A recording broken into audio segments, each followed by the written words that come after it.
La guerra había terminado, y el silencio era lo más aterrador de todo. Durante 19 ciclos completos, el espacio había ardido. Mundos enteros habían sido convertidos en ceniza cósmica, civilizaciones antiguas borradas como si nunca hubieran existido. Y ahora, por primera vez en casi 2 décadas, no había disparos, no había alarmas, no había gritos por los canales de emergencia, solo restos flotando, restos de naves, restos de soldados, restos de lo que alguna vez fue una fuerza imparable.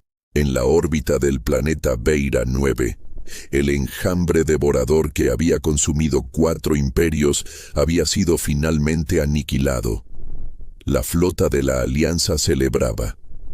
Los guerreros reptilianos del Imperio Kaelor cantaban himnos de victoria, chocaban copas de licor de guerra, marcaban el suelo con sus colas en rituales de triunfo.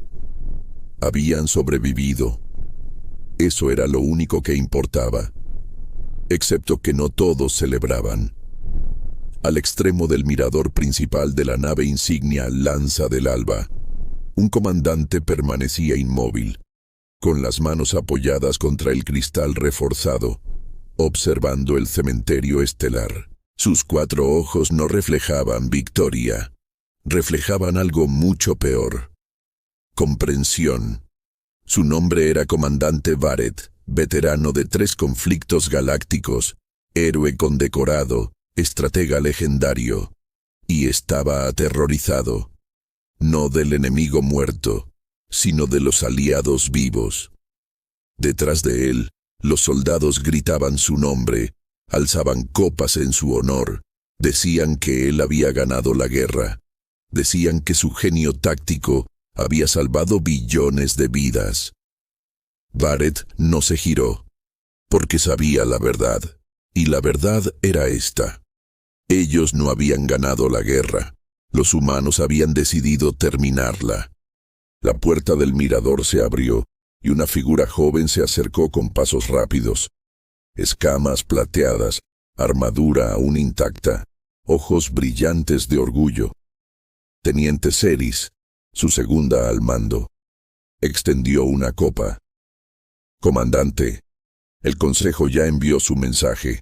Lo nombrarán Escudo del Imperio. Las academias enseñarán su nombre durante 1000 ciclos. Barrett tomó la copa, pero no bebió. Héroe de guerra, murmuró como si la palabra le diera náuseas. Ceris inclinó la cabeza, confundida. Usted dirigió el asalto final. Sus órdenes rompieron la línea del enjambre. Sin usted, yo solo estaba allí cuando ocurrió. La interrumpió con voz baja. Hay una diferencia. Ella guardó silencio, porque en sus ojos había algo que nunca había visto antes. Miedo. No miedo al enemigo, miedo al recuerdo. ¿Recuerdas cuando llegó la nave humana?, preguntó él. Ceris asintió lentamente. ¿Cómo olvidarlo? Todas las razas aliadas habían enviado refuerzos masivos, flotas completas, guerreros élite, sacrificios enormes. Y luego llegaron, indicate, los humanos. Una sola nave de transporte. 34 soldados. 34. El Consejo había estallado de furia. Era una broma, una ofensa diplomática, ignorancia infantil. La guerra decidía el destino de la galaxia, y ellos enviaban 34. Pensamos que eran un gesto simbólico, susurró Ceris. Una especie joven intentando parecer valiente. Barrett soltó una risa hueca. Yo fui quien bajó a recibirlos. Fui a exigir explicaciones. Cerró los ojos un segundo. Su comandante era una hembra humana llamada Elena Ward. Pequeña, sin escamas, sin garras, sin placas óseas. Su armadura parecía decorativa. ¿Y qué dijo?, preguntó Ceris. Barrett abrió los ojos. Sonrió y dijo: 34 es suficiente. Solo señale el problema. Ceres frunció el ceño. Pero, comandante, fue la flota la que rompió el bloqueo final. Barrett la miró por primera vez. No. Se dio la vuelta y caminó hacia la salida. Reúne a todos los oficiales superiores. Ahora. Para celebrar. Para advertirlos. Se detuvo en la puerta. Necesitan entender qué clase de especie hemos invitado a esta galaxia. La puerta se cerró tras él, y por primera vez, Ceres sintió frío en un lugar donde no existía el frío. Porque el comandante que había visto morir mundos estaba asustado de 34 humanos. La sala táctica estaba llena, pero nadie respiraba. 47 oficiales de alto rango formaban un semicírculo bajo la luz fría de los proyectores. Algunos aún llevaban manchas de sangre seca en la armadura. Otros temblaban, no por el combate, sino por la tensión que aún no abandonaba sus cuerpos. Todos esperaban celebración. Recibieron otra cosa. El comandante Barrett activó el holograma central. Una estructura monstruosa apareció flotando sobre la mesa de mando, orgánica, pulsante, cubierta de armas vivas, el portarreinas del enjambre, el corazón del enemigo. Durante 17 ciclos intentamos destruir esta nave, dijo Barrett sin emoción. Perdimos 11 acorazados, perdimos 9,000 guerreros, no logramos ni debilitar sus escudos. Silencio. Todos recordaban. Intentar atacar esa nave era una sentencia de muerte.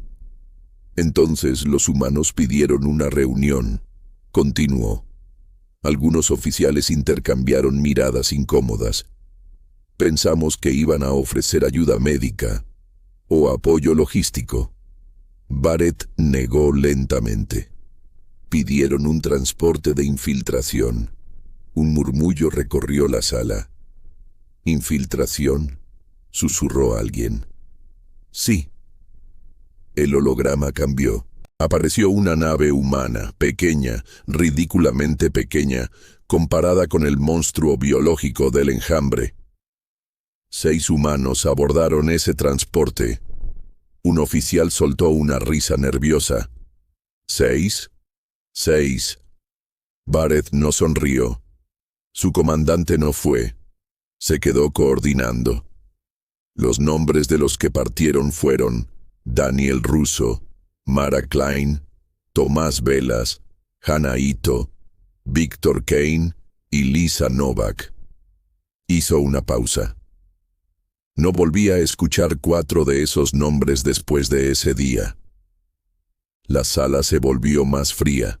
El holograma mostró el transporte entrando en zona enemiga. Rayos de defensa lo atravesaban. Las placas externas se desprendían. Recibió 19 impactos directos, narró Barrett. Sus escudos fallaron en el 7º. Sus motores murieron en el 14º. La nave humana se desintegró, y 6 figuras salieron despedidas al vacío. Saltaron, dijo él. Algunos oficiales retrocedieron instintivamente. Sin nave, sin cobertura, con propulsores personales. 2 de los puntos desaparecieron. 2 murieron antes de tocar el casco enemigo. 4 llegaron. El holograma mostró una brecha abriéndose en el tejido vivo de la nave del enjambre. Durante las siguientes 8 horas, la voz de Barrett bajó. Escuché su canal de comunicación. Nadie habló. No intentaron luchar contra miles de enemigos. No eran estúpidos. Se convirtieron en otra cosa.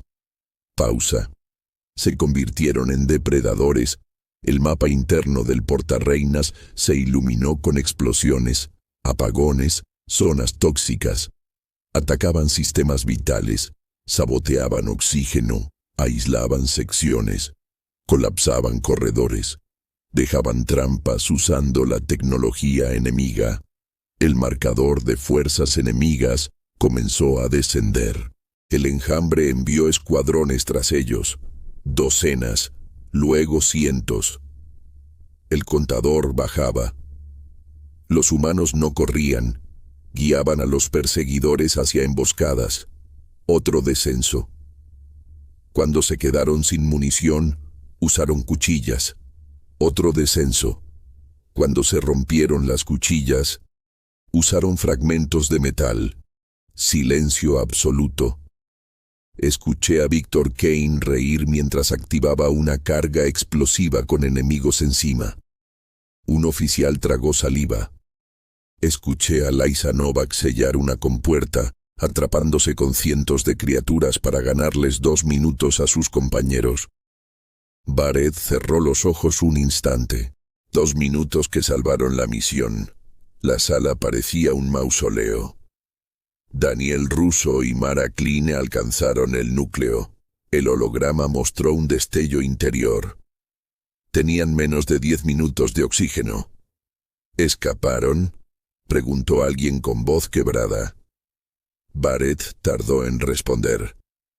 Russo sí. La imagen mostró restos flotando. Un cuerpo inconsciente recuperado horas después. Mara murió protegiendo la retirada. Silencio. El portarreinas explotó desde dentro. El enjambre perdió coordinación. Su línea defensiva colapsó en minutos. Barrett miró a cada oficial. 4 humanos destruyeron lo que nuestras flotas no pudieron tocar en 17 ciclos. Nadie discutió, porque nadie podía. Un joven oficial finalmente habló. Pero eso fue heroísmo, no terror. Barrett lo miró, y por primera vez, su voz mostró grietas. Cuando despertó en la enfermería, Daniel Russo preguntó una sola cosa. Se inclinó hacia adelante. ¿Funcionó? Le dijimos que sí. Barrett respiró hondo. Sonrió. Y pidió volver al frente. Nadie habló. Porque en ese instante entendieron que aquello no era valentía. Era algo más. Algo que no se rompía.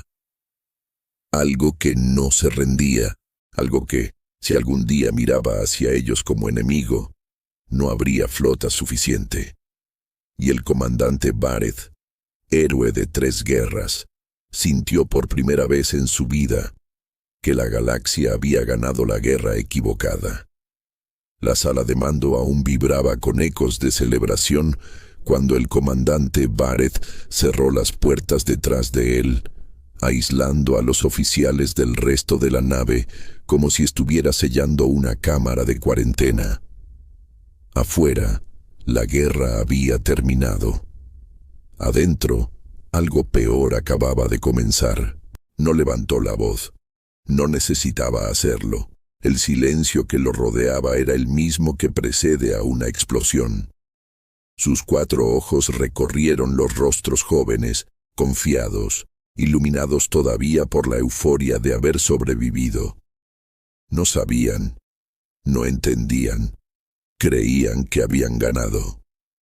Barrett activó el proyector central y el cadáver flotante del portarreinas enemigo apareció sobre la mesa, abierto desde dentro como una criatura diseccionada. Dijo que 17 ciclos de guerra no habían logrado lo que ocurrió en una sola noche, que miles de sus mejores soldados murieron intentando destruir esa nave, que sus estrategias, su honor militar y su poderío no sirvieron de nada. Hasta que los humanos pidieron permiso para actuar. Y al recordarlo, su voz no mostró orgullo, solo una fatiga profunda, casi culpa. Contó que enviaron 6, que 2 murieron antes de llegar, que 4 entraron en el monstruo biológico, sabiendo que no volverían, que durante horas escuchó sus respiraciones agitadas y luego disparos, luego gritos que no eran humanos, Luego risas, risas en medio de la oscuridad de un corredor lleno de cadáveres enemigos, risas mientras colocaban explosivos con las manos ensangrentadas. Dijo que no pelearon como soldados, sino como cazadores sueltos dentro de un cuerpo vivo, que cortaban sistemas vitales, que asfixiaban secciones enteras, que dejaban trampas con tecnología arrancada de las paredes, que cuando se quedaron sin munición usaron cuchillas. Cuando las cuchillas se rompieron, usaron metal afilado. Y cuando ya no pudieron moverse, usaron su propia muerte como arma, bloqueando rutas, detonando cargas, atrayendo escuadrones hacia explosiones planificadas.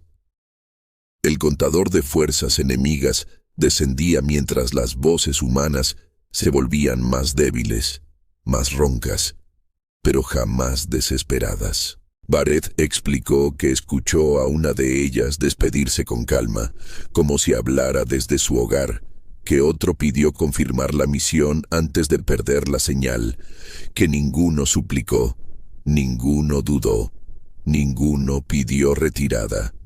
Cuando el núcleo explotó y el portarreina se partió desde dentro, la flota enemiga colapsó como un cuerpo al que le arrancan el corazón, y el comandante creyó sentir alivio, hasta que comprendió lo que significaba. No habían presenciado valor, habían presenciado determinación absoluta. Una forma de guerra sin límites, sin rituales, sin aceptación de derrota. Dijo que cuando rescataron al único superviviente destrozado, perforado con sangre, que no dejaba de fluir el humano, abrió los ojos y preguntó si había funcionado. Y al oír que sí, sonrió como alguien que acaba de terminar un turno de trabajo duro.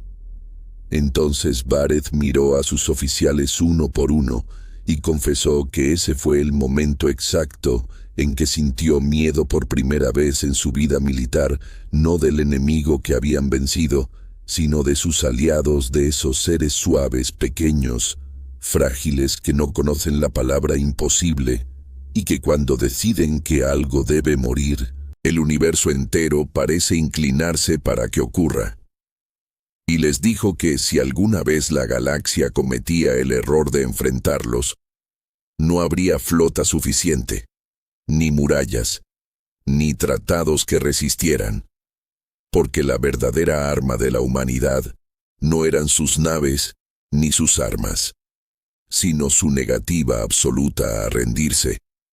Y esa fuerza, esa obstinación que los hace avanzar, cuando todo indica que deberían caer, era más aterradora que cualquier enjambre, porque no se agota, no se asusta, no se detiene.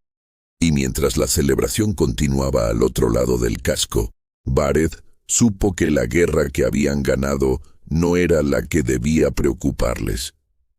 Las luces de celebración aún parpadeaban en los corredores cuando la alarma médica comenzó a sonar. Una señal baja, casi tímida, pero suficiente para cortar la euforia como una cuchilla fría. Nadie había muerto en esa cubierta, al menos no oficialmente. El comandante Barrett se detuvo en seco, su instinto diciéndole que no era una emergencia común.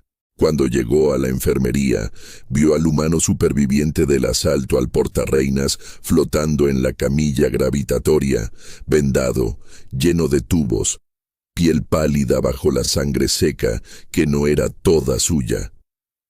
Los médicos decían que no debería estar consciente, que su cuerpo había perdido demasiado, que su cerebro había sufrido falta de oxígeno, y sin embargo sus ojos estaban abiertos, enfocados, observando el techo como si analizara trayectorias invisibles.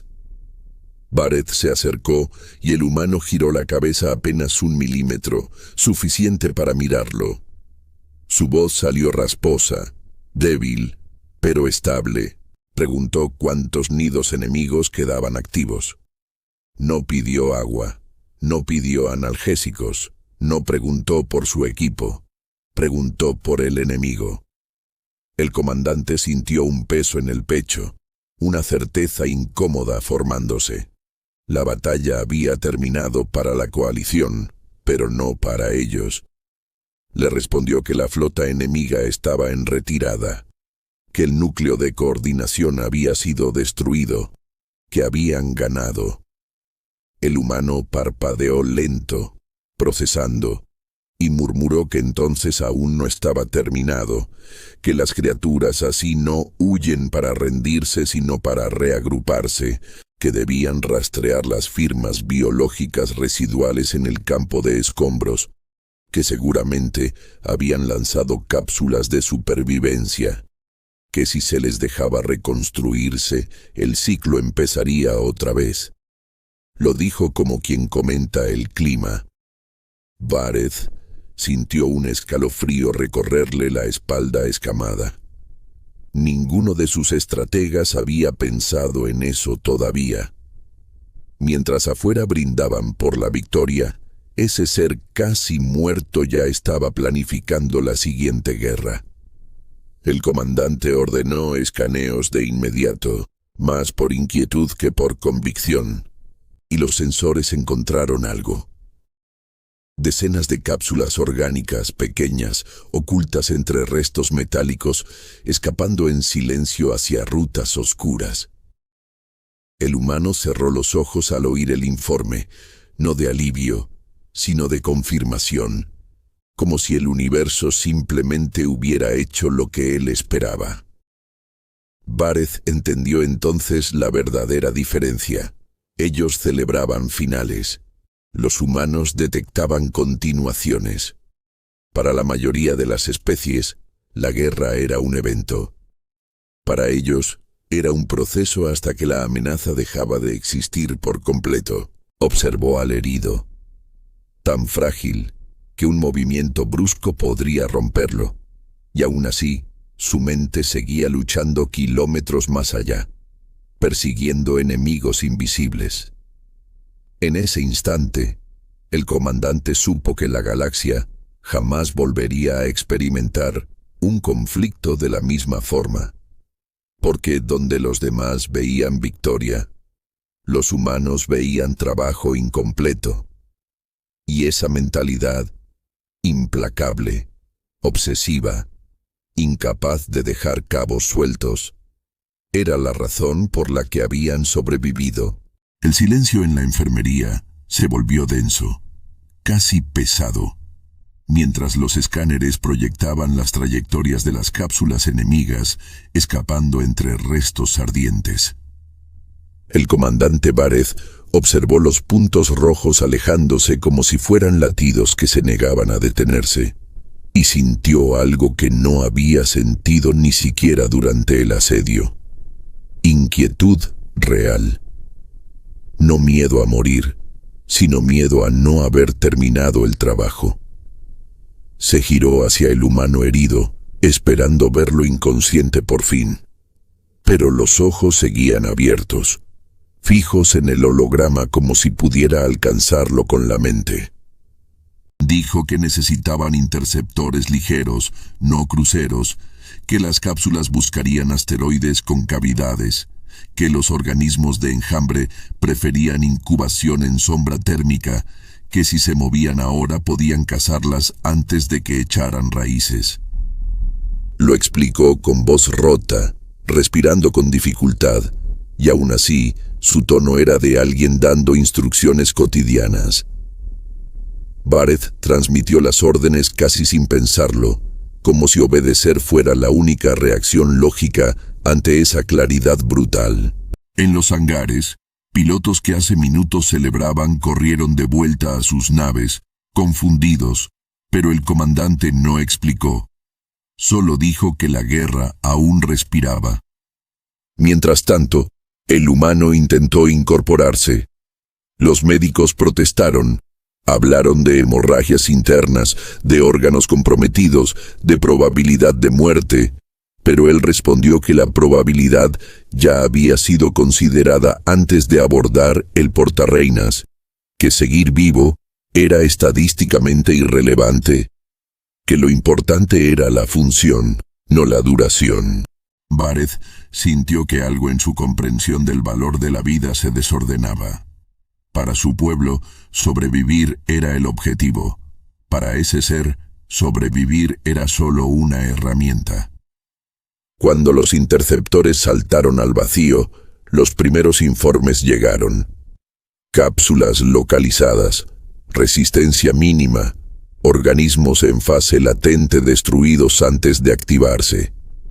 Cada confirmación era como apagar una chispa antes de que se volviera incendio. El humano exhaló lento, no una risa, no alivio, solo una exhalación de tarea cumplida parcial. Dijo que ahora sí podían hablar de victoria, pero solo por ahora, porque siempre quedaban rastros, porque la naturaleza de las amenazas que evolucionan es intentar otra vez, y la única respuesta válida es estar dispuesto a intentarlo más fuerte. Sus ojos finalmente se cerraron, no por paz, sino porque el cuerpo por fin exigía lo que la mente había ignorado. Bareth se quedó mirándolo, comprendiendo algo que le heló la sangre. La fuerza humana no estaba solo en su violencia, ni en su resistencia, sino en su negativa absoluta a dar algo por terminado mientras existiera la más mínima posibilidad de que el peligro regresara. Y esa forma de pensar, interminable, incansable, era lo que realmente inclinaba el destino de guerras enteras. Cuando el humano despertó, horas después, no pidió agua ni analgésicos ni informes médicos. Pidió mapas. Su voz era más débil, pero su mente seguía moviéndose con la misma precisión implacable, como si el dolor fuera un ruido de fondo irrelevante. El comandante Bareth ya no discutía, ya no intentaba entenderlo desde la lógica de su especie. Simplemente observaba y aprendía, como un soldado joven frente a un veterano de batallas imposibles. Los escaneos mostraban sectores limpios, enjambres secundarios destruidos, pero el humano señaló zonas que nadie había marcado, espacios demasiado tranquilos, órbitas con tráfico alterado, variaciones térmicas mínimas que para cualquier otra especie eran irrelevantes. Dijo que el enemigo no solo atacaba con fuerza, sino con paciencia, que el verdadero peligro era lo que no hacía ruido, lo que esperaba. Bareth sintió otra vez esa punzada incómoda. Su gente celebraba victorias. Los humanos buscaban amenazas que aún no habían nacido. Ordenó nuevas exploraciones profundas y otra vez el humano tenía razón. 2 focos ocultos fueron encontrados, pequeños, insignificantes en tamaño, pero con potencial de crecer en horrores futuros. Fueron eliminados antes de que pudieran convertirse en algo.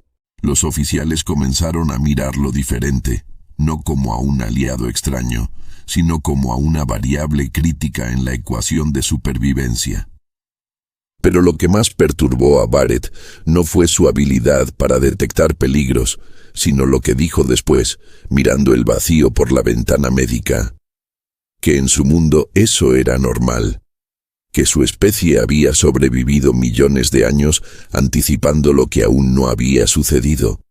Que el miedo no era debilidad, sino una herramienta de cálculo. Dijo que la mayoría de civilizaciones caían porque dejaban de imaginar su propia destrucción, y cuando la sorpresa llegaba, ya era tarde. Bareth entendió entonces que la guerra no había terminado porque el enemigo muriera, sino porque, por primera vez, alguien había pensado como depredador antes que como presa. El humano cerró los ojos de nuevo, no agotado, sino satisfecho de que el patrón estuviera completo, de que el ciclo de amenaza hubiera sido interrumpido antes de reiniciarse. Y mientras las naves patrulla regresaban confirmando vacío absoluto en sectores antes infestados, Barrett sintió algo más profundo que gratitud o respeto, una certeza inquietante. Si algún día su pueblo se convertía en amenaza para la humanidad, esos mismos ojos, esa misma mente que había salvado miles de millones, los analizaría con la misma frialdad, buscaría sus debilidades con la misma paciencia, y no habría celebración posible que los distrajera a tiempo. Porque la lección no era que los humanos fueran fuertes, la lección era que nunca dejaban de vigilar. Y eso, en un universo que siempre intenta volver a matar, era lo más peligroso de todo. Las últimas transmisiones llegaron como susurros digitales, una tras otra, cada una confirmando una verdad que nadie se atrevía a celebrar demasiado pronto. El enjambre ya no existía. No quedaban pulsos biológicos coordinados, no quedaban señales de mando, no quedaban trayectorias activas, solo fragmentos inertes girando en la negrura. Restos de una amenaza que había estado a segundos de convertir sistemas enteros en tumbas silenciosas. En cualquier otra campaña, ese momento habría significado descompresión emocional, canciones, descanso. Pero en el centro de mando, bajo la luz fría de las pantallas, nadie se movía, porque el humano seguía allí, pálido, con electrodos en la piel, respiración controlada, los ojos fijos en mapas que ya no mostraban enemigos. Como si supiera que el vacío también podía mentir. Barrett se acercó y le habló de victoria, de mundos a salvo, de un final. El humano no sonrió. Lo miró con esa calma tensa que no nace del optimismo, sino de la experiencia. Dijo que final era una palabra peligrosa, que la vida, sobre todo la hostil, aprendía a esconderse, que el universo premiaba a lo que sabía esperar en silencio. Habló de vigilancia que sobreviviera a gobiernos, de archivos que recordaran cuando los testigos murieran, de sensores que siguieran funcionando incluso cuando las constelaciones cambiaran de nombre. A los oficiales les pareció una exageración nacida del trauma. A Barrett le pareció lógica pura. Autorizó todo. Días después, con las flotas aliadas regresando a sus territorios y los planetas liberados encendiendo cielos de celebración, el humano pidió regresar a su mundo. No solicitó honores, ni acuerdos especiales, ni reconocimiento público. Solo dijo que su función allí había terminado y que otros ocuparían su lugar cuando fuera necesario. Antes de subir a la nave, se volvió hacia Barrett y sin dramatismo habló de cosas simples. Intercambiar cultura, aprender idiomas mal pronunciados, compartir comida que nadie entendía. Dijo que prefería ese futuro. Pero añadió, con la misma serenidad con la que había señalado debilidades en el enemigo, que si el cosmos volvía a intentar devorar inocentes, su especie regresaría. No por gloria, no por conquista, sino porque no sabían mirar hacia otro lado. La nave saltó al hiperespacio y desapareció como un pensamiento que se apaga, dejando atrás sistemas vivos, rutas comerciales abiertas, niños que crecerían sin conocer el sonido del enjambre. Barrett se quedó observando el punto vacío, comprendiendo una verdad que ningún tratado mencionaba.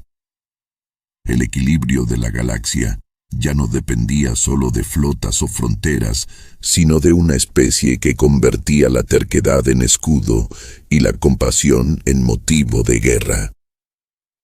Mientras activaba las redes de vigilancia a largo plazo, Barrett entendió que el futuro pertenecería a quienes nunca confundieran silencio con seguridad, a quienes imaginaran la oscuridad antes de que ésta se moviera. En un mundo azul, alrededor de una estrella común, Miles de millones de humanos vivirían días ordinarios sin saber que su forma de pensar había inclinado el destino de civilizaciones enteras. Y si quieres seguir viajando por universos donde la humanidad no pelea por poder, sino porque alguien tiene que levantarse cuando todo cae, quédate con nosotros.